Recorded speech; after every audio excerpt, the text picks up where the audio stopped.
barasaabka gobolka Gebile ayaa kormeer ku maray mashaariic horumarineed oo laga wado magaalada Gebile iyo Arabsiyo. Kormeerkani barasaabka gobolka Gebile Cabdiqani Maxamuud Jiire ayaa waxa ku wehelinayay duqa degmada Gebile xildhibaano ka tirsan golaha deegaanka Gebile iyo mas'uuliyiin kale. Ugu horeyn waxa barasaabka gobolka Gebile uga warbixiyay mashaariicahani maayarka magaalada Gebile Maxamed Amiin Cumar Cabdi. kormeerkan oo runtii barasaabka gobolka uu ku soo marayay mashaariicaha ay fulinayso dawladda hoose degmada Gebile soo ugu kuur galo oo runtii aanay u suura gelin muddadii uu joogay inuu soo indheeyo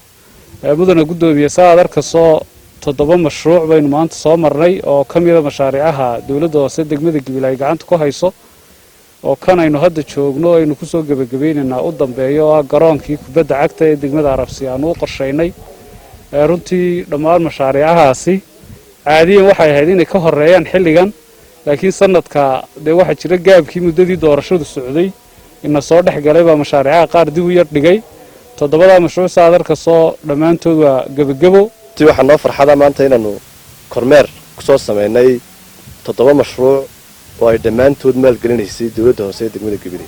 oo u dambeeyo kanan haatan taaganahay oo garoon aan ugu talagalnay inaanu u dhisno ciyaartoyda iyo dhalinyarada reer Arabsiyo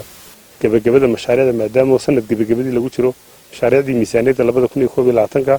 oo maraysa gabagabo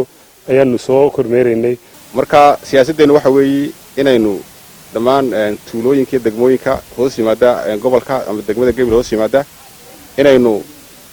waxqabadkeena wada gaarsiino. barasaabka gobolka Gebile Cabdiqani Maxamuud Jiire oo isaguna goobtani ka hadlay ayaa waxa uu yiri dhamaantiin runtii waxaan ku faraxsanahay inaynu maanta aynu horumar isugu nimid oo aynu hor socod aynu raadinayno danta ummadda iyo dhammaan reer Gebile iyo degmooyinkuba runtii ay ku farxi doonaan iyo shacabka ku noolba waxa loo qabto bulshadana maadaama shaqaalanahay muddo yar koobanna aynu xafiisyada joogno waxa aynu qabano baa naga hari doona waana waxaynu waajib u leenahay marka mar labaad iyo mar saddexaad ba dawladda hoose degmada Gebile golaha deegaanka iyo dhammaan